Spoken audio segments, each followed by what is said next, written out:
ಎಲ್ಲರಿಗೂ ನಮಸ್ಕಾರ. ಇದು ಈ ಸಂಜೆಯ ಸುದ್ದಿ ವಿಶ್ಲೇಷಣೆ. ನಾನು ಶಶಿಧರ್ ಭಟ್. ಇದು ನನ್ನ ಡಿಜಿಟಲ್ ವಾಹಿನಿ ಸುದ್ದಿ ಟಿವಿ.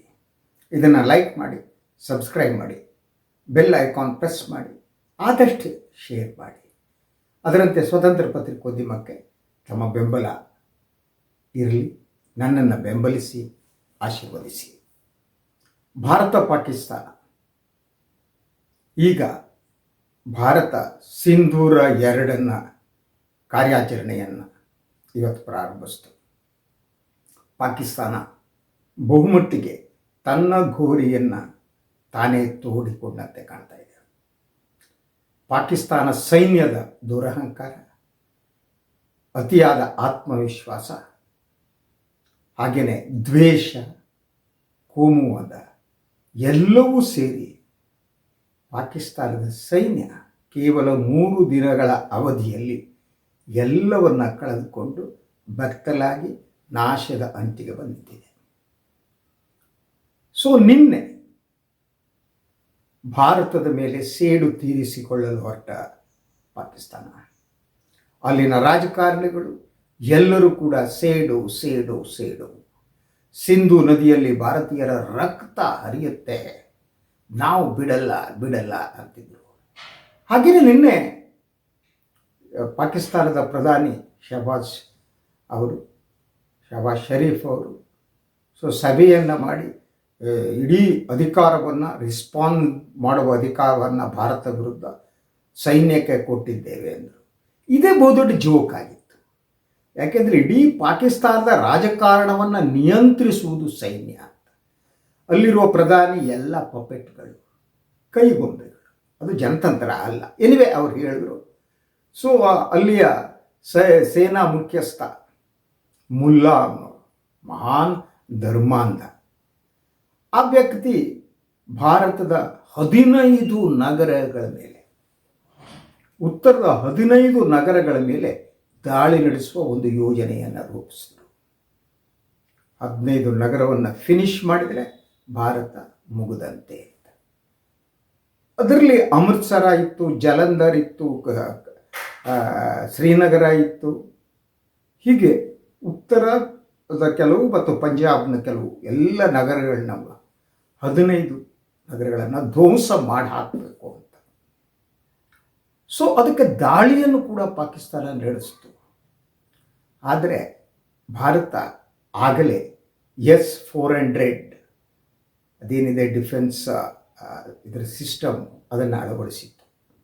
ಇದು ಬಹಳ ಅದ್ಭುತವಾದ ಸಿಸ್ಟಮ್. ಅದು S-400 ಅದು ಸುಮಾರು 1,000 ಕಿಲೋಮೀಟರ್ ದೂರದಿಂದ ಬರುವ ಕ್ಷಿಪಣಿಗಳನ್ನು ಗುರುತಿಸಿ ಹೊಡೆದೋಡಿಸಬಲ್ಲದು. ಅದಕ್ಕೆ ಪ್ರತಿಯಾದ ಸಿಸ್ಟಮ್ ಪದ್ಧತಿಯೇ ಇಲ್ಲ. ಏರ್ ಡಿಫೆನ್ಸ್ ಸಿಸ್ಟಮ್ ಪರ್ಫೆಕ್ಟ್ ಆಯಿತು. ಭಾರತ ಅದನ್ನು ಅಳವಡಿಸಿತ್ತು. ಯಾವಾಗ ಪಾಕಿಸ್ತಾನ ಕ್ಷಿಪಣಿಗಳನ್ನು ಹಾರಿಸುವುದಕ್ಕೆ ಪ್ರಾರಂಭ ಮಾಡ್ತೋ, ಆಕಾಶದಲ್ಲೇ ಕ್ಷಿಪಣಿಗಳೆಲ್ಲ ಹೊಡೆದೋಡಿಸ್ತು.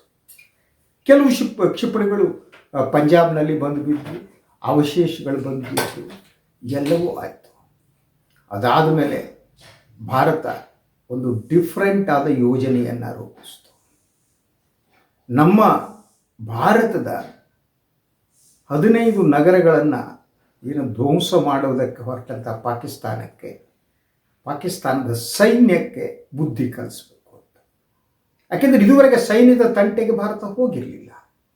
ಪ್ರಥಮ ದಿನ ಕೇವಲ 9 ಭಯೋತ್ಪಾದಕ ತರಬೇತಿ ಶಿಬಿರಗಳಿವೆ, ಅದ್ರ ಮೇಲೆ ಅಟ್ಯಾಕ್ ಮಾಡಿತ್ತು, ಸೈನ್ಯವನ್ನು ಮುಟ್ಟಲ್ಲ ಅಂತ ಹೇಳ್ತು. ಹಾಗೆ ನೋಡಿದರೆ ಪಾಕಿಸ್ತಾನ ಒಂದು ಕಡೆ ಗಡಿಯಲ್ಲಿ ಮುಗ್ಧ ಭಾರತೀಯರನ್ನು ಹತ್ಯೆ ಮಾಡಿತ್ತು, ಹಲವರು ಮನೆಗಳನ್ನು ನಾಶಪಡಿಸಲಾಗಿತ್ತು, ಹಲವರು ಬೀದಿಗೆ ಬಂದಿದ್ದರು.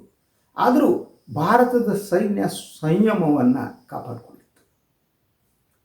ಪಾಕಿಸ್ತಾನ ಸೈನ್ಯಕ್ಕೆ ಪ್ರತ್ಯುತ್ತರವನ್ನು ಕೊಡ್ತಾ ಇದ್ದರೂ ಕೂಡ ಸೈನ್ಯದ ನೆಲೆಗಳ ಮೇಲೆ ದಾಳಿ ಮಾಡುವ ಯೋಚನೆ ಭಾರತಕ್ಕೆ ಇರಲೇ ಇಲ್ಲ. ಯಾವಾಗ 15 ನಗರಗಳ ಮೇಲೆ ಏನು ಪಾಕಿಸ್ತಾನ ದಾಳಿ ಮಾಡುವುದಕ್ಕೆ ಯೋಚಿಸ್ತೋ, ಆಗ ಡಿಫ್ರೆಂಟ್ ಆದ ಒಂದು ಕಾರ್ಯಾಚರಣೆ ನೀಲಿ ನಕ್ಷೆ ಸಿದ್ಧ ಆಗೋಯಿತು. ಅದರ ಪ್ರಕಾರ ಪಾಕಿಸ್ತಾನದ ಕೆಲವು ನಗರಗಳನ್ನ ಸೆಲೆಕ್ಟ್ ಮಾಡಲಾಯಿತು. ಲಾಹೋರ್ ಇತ್ತು, ಕರಾಚಿ ಇತ್ತು. ಲಾಹೋರ್ ಕರಾಚಿ ಮಾತ್ರ ಅಲ್ಲ, ರಾವಲ್ಪಿಂಡಿ ಸಿ ಪಾಕಿಸ್ತಾನ ಸೈನ್ಯದ ಕೇಂದ್ರ. ಅದು ಮೋರ್ ಪವರ್. ಪಕ್ಕದಲ್ಲೇ ದಟ್ ಇಸ್ಲಾಮಾಬಾದ್ ಇದೆ. ಇಸ್ಲಾಮಾಬಾದ್ನಿಂದ ರಾವಲ್ಪಿಂಡಿ ಹೆಚ್ಚು ದೂರ ಇಲ್ಲ, ಅದೊಂದು ಅವಳಿ ನಗರಗಳಿದ್ದಾಗೆ.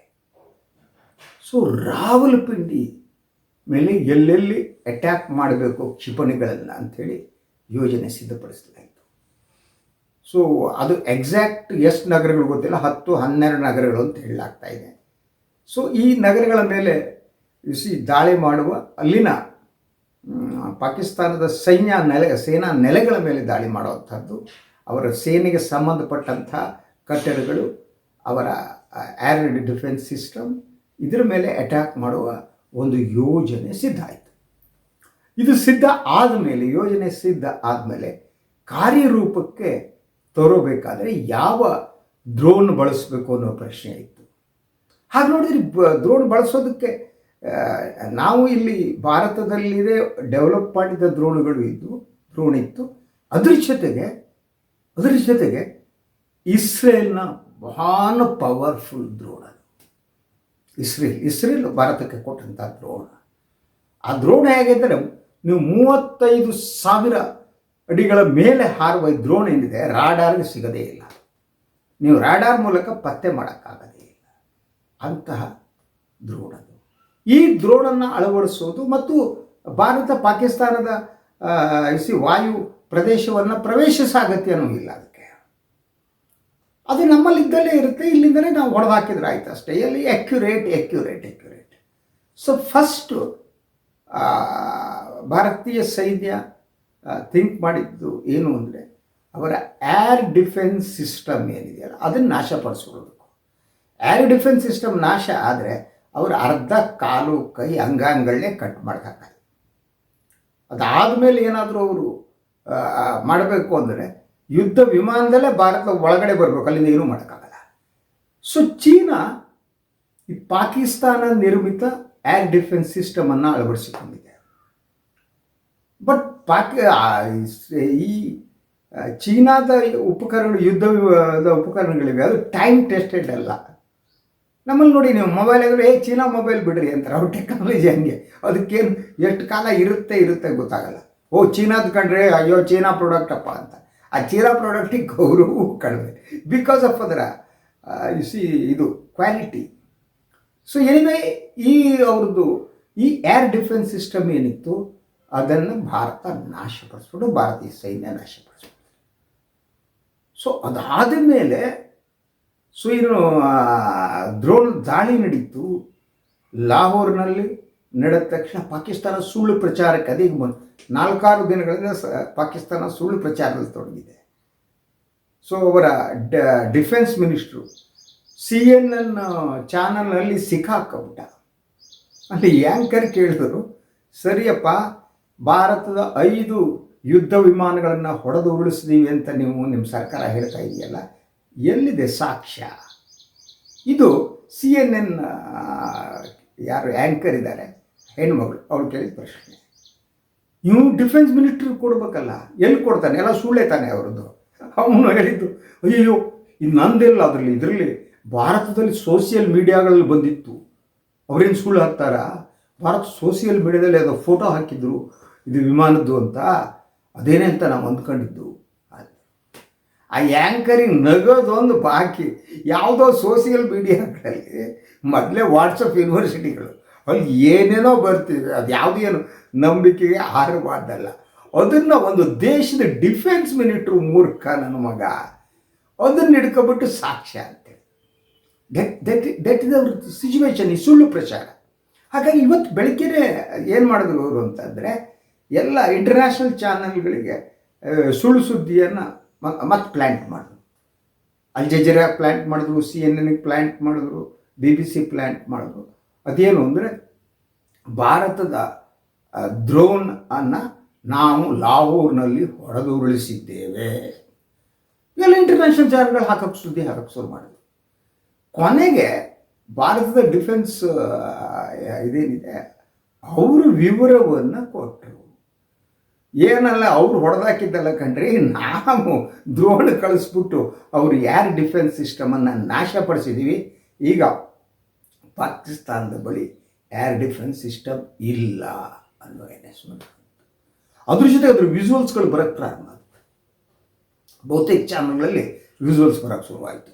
ಜನ ಪ್ಯಾನಿಕ್ ಆಗಿದ್ದು, ದೂರದಲ್ಲಿ ಆ ಸ್ಫೋಟಗೊಂಡಂಥ ಚಿತ್ರಗಳು, ದೃಶ್ಯಗಳು, ಒಂದು ಕಡೆ ಸ್ಫೋಟಗೊಳ್ತಾ ಇದೆ, ಹೋಗ್ತಾ ಇರೋ ಜನ ಹೆದರಿಕೆಯಿಂದ ಪ್ಯಾನಿಕ್ ಆಗಿ ಇನ್ನೊಂದು ಕಡೆ ಹೋಗ್ತಿದ್ದಾರೆ, ಇನ್ನೊಂದು ಕಡೆ ಹೋಗ್ತಿದ್ದಾರೆ. ಎಲ್ಲ ಕಡೆ ಆತಂಕ ಆತಂಕ ಆತಂಕ ತುಂಬಿದೆ. ಆ ದೃಶ್ಯಗಳು ಬರ್ತೊಡಗಿತು. ಇದಾಗಿ ಫಸ್ಟ್ ಲಾಹೋರ್ ಬಂತು. ಸ್ವಲ್ಪ ಹೊತ್ತಿಗೆ ಕರಾಚಿಯಲ್ಲಿ ಏನಾಯಿತು ಅಂತ ಬಂತು. ಕರಾಚಿಯಲ್ಲಿ ಹೇಗೆ ಅಲ್ಲಿ ಸೇನಾ ಇದರ ಮೇಲೆ ಅಟ್ಯಾಕ್ ಮಾಡಿದೆ ಭಾರತದ ಅಂತ ಅದು ಬಂತು. ಅದಾದಮೇಲೆ ರಾವಲ್ಪಿಂಡಿ ಬಂತು. ರಾವಲ್ಪಿಂಡಿಯಲ್ಲಿ ಅಲ್ಲೊಂದು ಕ್ರಿಕೆಟ್ ಸ್ಟೇಡಿಯಂ ಇದೆ. ಆ ಕ್ರಿಕೆಟ್ ಸ್ಟೇಡಿಯಂ ಪಕ್ಕದಲ್ಲೇ ಅವ್ರ ಸೇನಾ ನೆಲೆ ಇದೆ. ನೋಡಿದ್ರೆ ಇದು ಈ ಸ್ಟೇಡಿಯಂ ಏನಿದೆ, ಆ ಸ್ಟೇಡಿಯಮ್ಗೂ ಕೂಡ ದಾಳಿ ಮಾಡಲಾಗಿದೆ ಸ್ಟೇಡಿಯಂ ಮೇಲೆ. ಆ ಸ್ಟೇಡಿಯಮ್ಮು ಆ್ಯಕ್ಚುಲಿ ಇವತ್ತು ಸಂಜೆ ಅವರ PSL ಮ್ಯಾಚ್ನೇ, PSL ಅಂದರೆ ಗೊತ್ತಲ್ವಾ, ನಮ್ಮಲ್ಲಿ ನಡೀತಾ ಇದೆಯಲ್ಲ IPL, ಇಂಡಿಯನ್ ಪ್ರೀಮಿಯರ್ ಲೀಗ್ ಇದೆ ಅಲ್ವಾ, ಅದರಿಂದ ಪಾಕಿಸ್ತಾನ ಸೂಪರ್ ಲೀಗ್ ಇದೆ PSL. ಸೊ PSL ಮ್ಯಾಚ್ ನಡಿಬೇಕಾಗಿತ್ತಲ್ಲ ಇವತ್ತು ಸಂಜೆ. ಎಸ್, ಅದೀಗ ನಡೀತಾ ಇದೆಯಲ್ಲೋ ಗೊತ್ತಿಲ್ಲ ಅಲ್ಲ. ಹೀಗೆ ಸೊ ಪಾಕಿಸ್ತಾನದ 12 ಸ್ಥಳಗಳ ಮೇಲೆ ಭಾರತ ದಾಳಿ ಮಾಡಿತು. ಸೊ ಇದಾದ ತಕ್ಷಣ ಅದರ ವಿವರಗಳು ಎಲ್ಲ ಕಡೆ ಬರೋಕ್ಕೆ ಶುರುವಾಯಿತು, ಇಂಟರ್ನ್ಯಾಷನಲ್ ಚಾನಲ್ಗಳಲ್ಲಿ. ಸೊ ಪರಿಸ್ಥಿತಿ ಭಾಳ ಗಂಭೀರ ಇದೆ, ಎಸ್ಕಲೇಟ್ ಆಗ್ತಾ ಇದೆ, ಏನಾದರೂ ಮಾಡಿ ಇದನ್ನು ತಡಿಬೇಕು, ಯಾಕಂದರೆ 2 ರಾಷ್ಟ್ರಗಳಿಗೆ ಅಣ್ವಸ್ತ್ರ ಇದೆ. ಈ ಒಂದು ಮಾತು, ಆತಂಕ, ಒತ್ತಡ ಎಲ್ಲ ವಿಶ್ವದ ಎಲ್ಲ ಕಡೆ ಶುರುವಾಯಿತು. ಈ ನಡುವೆ ಭಾರತ ಪಾಕಿಸ್ತಾನದ ನಡುವೆ ಏನಾದರೂ ಸಮಾಧಾನಕರ ಪರಿಹಾರ ಹುಡುಕಬೇಕು ಅಂತ ಭಾರತಕ್ಕೆ ಇವತ್ತು ಬಂದವರು ಇರಾನ್ನ ವಿದೇಶಾಂಗ ಸಚಿವರು. ಅವರು ನಮ್ಮ ಜೈಶಂಕರ್ ಜೊತೆ, ನಮ್ಮ ವಿದೇಶಾಂಗ ಸಚಿವರ ಜೊತೆ ಸುದೀರ್ಘ ಮಾತುಕತೆ ನಡೆಸಿದ್ರು. ಇದಕ್ಕೂ ಮೊದಲು ಅವರು ಪಾಕಿಸ್ತಾನಕ್ಕೆ ಹೋಗಿ ಬಂದಿದ್ದರು. ಪಾಕಿಸ್ತಾನದಲ್ಲಿ ಮಾತುಕತೆ ನಡೆಸಿದ್ರು, ಏನಾದ್ರು ಸರಿಪಡಿಸಿ. ಯಾಕಂದರೆ ಇರಾನ್ಗೊಂಥರ ಮಧ್ಯ ಸಿಕ್ಕಾಕೊಂಡಿದೆ ಅಂತ. ಅದಕ್ಕೆ ಆಗಿರುವ ಸಮಸ್ಯೆ ಇರಾನ್ ಏನು ಅಂದರೆ, ಭಾರತದ ಜೊತೆ ಇರಾನ್ನ ಅತ್ಯುತ್ತಮ ಸಂಬಂಧ ಇದೆ, ಆದರೆ ಪಾಕಿಸ್ತಾನದ ಜೊತೆ ಜಗಳನೂ ಇದೆ, ರಿಲೇಷನ್ನೂ ಇದೆ. ಅವ್ರು ಪಾಕಿಸ್ತಾನ ಏನಾದರೂ ಅಸ್ಥಿರತೆ ಬಂದುಬಿಟ್ರೆ ಅದರ ನೇರವಾಗಿ ಅದರ ಎಫೆಕ್ಟ್ ಆಗುವುದು ಅದು ಇರಾನ್ ಮೇಲೆ. ನೀವು ಬಲೂಚಿಸ್ತಾನ ಅಂತ ಮಾತಾಡ್ತೀವಿ, ಅದು ಇನ್ನೊಂದು ಸಲ ನಿಮ್ಗೆ ಹೇಳ್ತೀನಿ. ಆ ಬಲೂಚಿಸ್ತಾನದ ಕೆಲವು ಭಾಗಗಳಿದೆ, ಬಲೂಚರು ಏನಿದ್ದಾರೆ ಅವರಲ್ಲಿ ಇರಾನ್ನಲ್ಲೂ ಇರ್ತಾರೆ. ಇರಾನದ ಕೆಲವು ಭಾಗಗಳು ಮತ್ತು ಪಾಕಿಸ್ತಾನದಲ್ಲಿರುವ ಬಲೂಚ್ ಪ್ರಾಂತಗಳನ್ನು ಸೇರಿಸಿ ಬಲೂಚ್ ದೇಶ ಮಾಡಬೇಕು ಅನ್ನುವ ಒತ್ತಾಯ ಇದೆ, BLAದು ಇನ್ನೊಂದು. ಅದರಿಂದ ಇದರ ಹತ್ತಿರದ ದಟ್ ಗಡಿ ಹಂಚಿಕೊಂಡವ್ರ ಕಂಟ್ರಿ. ಸೊ ಇರಾನ್ ಮತ್ತು ಪಾಕಿಸ್ತಾನ ಗಡಿ ಹಂಚ್ಕೊಂಡಿದೆ. ಅದರಿಂದ ಈ ಸಮಸ್ಯೆ ಶಾಂತಯುತವಾಗಿ ಬಗೆಹರಿಬೇಕು ಅನ್ನೋದು ಸೊ ಇರಾನ್ನ ಉದ್ದೇಶ. ಅದರಿಂದ ಇರಾನ್ ಇವತ್ತು ಕೂಡ ಜಯಶಂಕರ್ ಜೊತೆ ಬಂದು ಸುದೀರ್ಘ ಮಾತುಕತೆ ನಡೆಸಿದ್ರು. ಆದರೆ ಭಾರತದ ಸ್ಟ್ಯಾಂಡ್ ಭಾಳ ಕ್ಲಿಯರ್ ಆಗಿದೆ. ಸೊ ಏನು ಪಾಕಿಸ್ತಾನ ಏನು ನಡೆಸಿದೆ ಅದಕ್ಕೆ ನಾವು ಪ್ರತ್ಯುತ್ತರ ಕೊಡಲೇಬೇಕು, ನಾವು ಸುಮ್ಮನೆ ಕೂತ್ಕೊಳ್ಳೋಕ್ಕಾಗಲ್ಲ. ಇದು ಭಾರತದ ವಾದ. ಅದು ಎಲ್ಲರಿಗೂ ಹೇಳ್ತಾ ಇದೆ. ಭಾರತ ಬಾಯಿ ಮುಚ್ಚಿಸೋದು ಹೇಗೆ? ನಿನ್ನೆ ಕೂಡ ಭಾರತ ಸ್ಪಷ್ಟಪಡಿಸಿತ್ತು ನೋಡಿ, ನಾವು ಈ ಒಂದು ಭಯೋತ್ಪಾದಕ ಉಗ್ರಗಾಮಿಗಳ ನೆಲೆಯ ಮೇಲೆ ದಾಳಿ ಮಾಡಿದ್ದೀವಿ. ಇದಕ್ಕೇನಾದರೂ ರಿಟ್ಯಾಲಿಯೇಷನ್ ಪಾಕಿಸ್ತಾನ ಮಾಡದೇ ಇದ್ದರೆ ಓಕೆ, ನಾವೇನು ಮಾಡಬೇಕು ಅದು ಮಾಡಾಗಿದೆ, ಸುಮ್ಮನಿರ್ತೀವಿ. ಆದರೆ ಇದ್ದಕ್ಕಿದ್ದಂಗೆ ಆ ಪಾಕಿಸ್ತಾನದ ಮುಲ್ಲಾ ಸೈನಾ ಮುಖ್ಯಸ್ಥ ಧರ್ಮ ಅಂದ ಕೆರ್ಕೊಳ್ಳೋಕೆ ಶುರು ಮಾಡಿ ಎಲ್ಲ ಹಾಗೆ ಮಾಡ್ತೀವಿ. ನೋಡಿದ್ರೆ ಭಾರತದ 15 ನಗರಗಳನ್ನ ಉಡೀ ಕಚ್ಚ ಮುಗಿಸ್ಬಿಡ್ತೀವಿ ನಾವು ಅಂದ್ಕೊಂಡು ಹೋಗ್ಬಿಟ್ಟು ಮತ್ತೆ ಪರಿಸ್ಥಿತಿಯನ್ನು ಉಲ್ಬಣಗೊಳ್ಳುವಂತೆ ಮಾಡಿದವನು ಆಸಿಫ್ ಮುನೀರ ಅಥವಾ ಮುಲ್ಲಾ ಮುನೀರ ಮಾಡಿರೋದು ಇಡೀ ಪಾಕಿಸ್ತಾನದ ಜನ ಅದಕ್ಕೆ ಬೆಲೆ ತೆರಬೇಕಾಗಿದೆ. ಈ ಬರ್ತಿರುವ ವರದಿಗಳ ಪ್ರಕಾರ ಪಾಕಿಸ್ತಾನದ ಯುವಕರುಗಳು ಈಗ ಸೈನ್ಯ ಮತ್ತು ರಾಜಕೀಯ ವ್ಯವಸ್ಥೆಯ ಮೇಲೆ ಕೋಪಗೊಂಡಿದ್ದಾರೆ. ಸೊ ಈ ಯುವಕರ ಕೋಪ ಯಾವುದೇ ಪ್ರಭುತ್ವವನ್ನು ಉರುಳಿಸ್ಬೋದು. ಅನಗತ್ಯವಾಗಿ ನಮ್ಮಟ್ಟಕ್ಕೆ ನಾವು ಬದುಕುವವರು ಹೋಗಿ ಕಾಲು ಕೆದರ್ಕೊಂಡು ಹೋಗಿ ಮುಲ್ಲಾ ಮುನೀರ ಅಲ್ಲಿ ಹೋಗಿ ಭಾರತದ ಬಗ್ಗೆ, ಭಾರತದ ಇದು ಏನು 2 ರಾಷ್ಟ್ರಗಳ ಥಿಯರಿ ಬಗ್ಗೆ ಶ್ರೇಷ್ಠತೆ, ನಾವೇ ಶ್ರೇಷ್ಠರು ಅಂಥೇಳಿ ಎಲ್ಲ ಮಾಡಿ ಮುಗಿಸ್ಬಿಟ್ಟ ಅಂತ. ಅದು ದಟ್ ಇಸ್ ಎ ಥಿಂಗ್. ಅದರ ಜೊತೆಗೆ ಪಾಕಿಸ್ತಾನದ ನ್ಯಾಷನಲ್ ಅಸೆಂಬ್ಲಿ ಅಲ್ಲಿ ನಡೆದದ್ದು, ಅಲ್ಲಿನ ಸೆನೇಟರ್ ಒಬ್ಬರು ಕಣ್ಣೀರು ಹಾಕ್ತಾರೆ. ಅವ್ರ ಹೆಸರು ಮರೆತುಬಿಟ್ಟಿದ್ದೀನಿ, ಹೇಳಬೇಕು ಅಂದ್ಕೊಂಡಿದ್ದಾರೆ. ಕಣ್ಣೀರು ಹಾಕ್ತಾರೆ. ಭಾರತದಿಂದ ಪಾಕಿಸ್ತಾನವನ್ನು ಉಳಿಸ್ಬೇಕಾಗಿದೆ. ನಾವಿಲ್ಲ, ಉಳಿಯಲ್ಲ. ನಾವು ಹೀಗೆ ಆದರೆ ಮುಳುಗೋಗ್ಬಿಡ್ತೀವಿ. ಉಳ್ಕೋಬೇಕು. ನಾವು ತಪ್ಪುಗಳನ್ನು ಮಾಡಿದ್ದೀವಿ. ಭಾರತದ ಕ್ಷಮೆ ಕೇಳಿದರೂ ತೊಂದರೆ ಇಲ್ಲ, ಕ್ಷಮೆ ಕೇಳಬೇಕು. ಈ ಪಾಕಿಸ್ತಾನ ಉಳಿಬೇಕು ಅಂತ ಪಾಪ ಸ್ವಲ್ಪ ವಯಸ್ಸಾದ ವ್ಯಕ್ತಿ ಫುಲ್ ಕಣ್ಣೀರು ಹಾಕಿ ಹತ್ತು ಬಿಟ್ಬಿಟ್ರು. ಇದು ಮುಲ್ಲಾ ಮುನೀರ್ಗೋ ಅವನು ಶಬಾಷ್ ಇದಾನಲ್ಲ ಪ್ರಧಾನಿ, ಹಾಗೆ ನೋಡಿದ್ರೆ ಆ ಪ್ರಧಾನಿ ಮನೆ ಕೂಡ ಲಾಹೋರ್ನಲ್ಲೇ ಇದೆ. ಲಾಹೋರ್ ಮೂಲದವರಲ್ವಾ. ಸೊ ಇಡೀ ಪಾಕಿಸ್ತಾನದ ರಾಜಕಾರಣವನ್ನು ನಿಯಂತ್ರಿಸುವುದೇ ಈ ಪಂಜಾಬಿಗಳು, ಪಾಕಿಸ್ತಾನದ ಪಂಜಾಬಿಗಳು. ಉಳಿದಿರೋ ಯಾವ ಅಧಿಕಾರವೂ ಇಲ್ಲ. ಸೊ ಅದರಿಂದ ಈ ದಾಳಿ ನಡೆಸಿದಾಗ ಪುಣ್ಯ ಭಾರತ ಇಂಡಿವಿಜುವಲ್ ಮಾಡೋಕ್ಕೆ ಹೋಗಿಲ್ಲ. ಅವನು ಶಬಾಷ್ ಶರೀಫನ್ ಮನೆಯೂ ಉಡಾಯಿಸ್ಬಿಡ್ತಿದ್ರು ಮನಸ್ಸು ಬಂದರೆ. Let us wait and see. ಈಗ ಭಾರತದ ಇದಕ್ಕೆ ಮತ್ತೆ ಪ್ರತೀಕಾರ ತೀರಿಸ್ಕೊಳ್ಳೋಕ್ಕೆ ಹೋಗುತ್ತಾ ಪಾಕಿಸ್ತಾನ? ವಿಶ್ವದ ಬೇರೆ ರಾಷ್ಟ್ರಗಳಲ್ಲಿ ಇಂಟರ್ಫಿಯರ್ ತಡೀತಾರ? ಯಾಕೆಂದರೆ ಪಾಕಿಸ್ತಾನ ತನ್ನ ಗೋರಿಯನ್ನು ತಾನೇ ತೋಡಿಕೊಂಡು ಸಿದ್ಧವಾಗಿ ನಿಂತಿದೆ. ಇನ್ನೂ ಸ್ವಲ್ಪ ಆದರೆ ಗೋರಿಯೊಳಗೆ ಬಿದ್ದು ಮೇಲೆ ಮಣ್ಣು ಹಾಕೊಳ್ಳೋದೊಂದೇ ಬಾಕಿ. ಇದು ಈಗಿನ ಸ್ಥಿತಿ. ಓಕೆ, ಇದು ಇವತ್ತಿನ ಸುದ್ದಿ ವಿಶ್ಲೇಷಣೆ. ಇನ್ನೊಂದು ವಿಚಾರದೊಂದಿಗೆ ಮತ್ತೆ ಬರ್ತೀನಿ. ನಾನು ವಾಯಿನ್ ಲೈಕ್ ಮಾಡಿ, ಸಬ್ಸ್ಕ್ರೈಬ್ ಮಾಡಿ, ಬೆಲ್ ಐಕಾನ್ ಪ್ರೆಸ್ ಮಾಡೋದಕ್ಕೆ ಬರ್ಬಿಡಿ. ಆಗಿದೆ ಸಾಧ್ಯ ಆದರೆ ಸಹಾಯ ಮಾಡಿ.